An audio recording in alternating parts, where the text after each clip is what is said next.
কোনো সন্দেহ না যে পীর ভণ্ড পীর। এরপরও যদি ওই পীরের কাছে কেউ থাকে তার ঈমান হারাবে, ঈমান হারাবে। মনে রাখতে হবে, বুঝতে হবে ঈমান কাকে বলে। ঈমান এত সস্তা না ভাই। ইসলামের আকীদা যতগুলো মৌলিক আকীদা আছে, ইয়াকা না'বুদু ওয়া ইয়াকা নাস্তাইন, প্রথমে তাওহীদ। প্রথমে কি? তাওহীদ। সব ধরনের শিরক থেকে বেঁচে থাকতে হবে। প্রার্থনা একমাত্র আল্লাহর কাছে, দোয়া একমাত্র কার কাছে?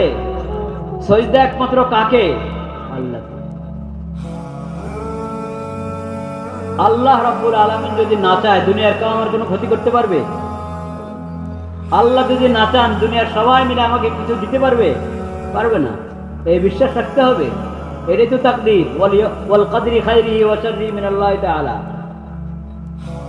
ওয়া'লাম আন্নাল খালকা লা ইজতামাউ আলা আন ইয়ানফাউকা লা ইয়ানফাউকা ইল্লা বিশাইইন ক্বাদ কাতাবাহু আল্লাহু লাক ওয়া ইন ইজতামাউ আলা আন ইয়াদুররুকা লা ইয়াদুররুকা ইল্লা বিশাইইন ক্বাদ কাতাবাহু আল্লাহু আলাইক রুফিআতিল আকলাম ওয়া জাফফাতিস সুহুফ। নবী করিম সাল্লাল্লাহু আলাইহি ওয়াসাল্লাম বলেছেন, দুনিয়ার সব মানুষ না, সব মাখলুক, দুনিয়ার সব মাখলুক যদি একসাথে হয় তোমার কোনো ক্ষতি করার জন্য, আল্লাহর হুকুম না হলে ক্ষতি করতে পারবে না। দুনিয়ার সব মাখলুক একসাথে হয়ে গেছে তোমার কি কোনো উপকার করার জন্য, কেউ উপকার করতে পারবে না যদি আল্লাহ না চান। এই বিশ্বাস, এই আকীদা থাকতে হবে। যদি কেউ মনে করে যে আমার পীর সাহেব যখন আমার পক্ষে আছে দুনিয়ার কেউ আমাকে ক্ষতি করতে পারবে না, আমার পীর সাহেব যখন আমার পক্ষে আছে দুনিয়ার কেউ আমার কোনো কিছু আমি পাবো ওটা বাধা দিয়ে রাখতে পারবে না, তাহলে উল্টা কথা হয়ে গেল না?